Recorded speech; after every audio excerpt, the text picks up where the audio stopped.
So my expertise is in design processes and also in engineering education. Based on what I learned from studying engineering practitioners, I translate that directly into my classroom to study how students can develop some of these expert-like behaviors in design. So my philosophy in teaching is to provide an inclusive environment for students to ask questions and engage with both the instructor and peers.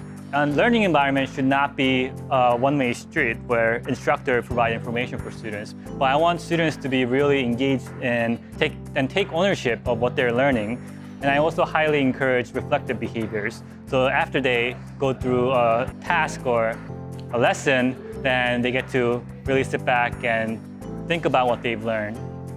So I picked Cal State Fullerton because of their emphasis on mentoring students, as well as the community that was emphasized. And a lot of the background that students come from really resonated with me. So I wanted to be mentoring and supporting students at Cal State Fullerton.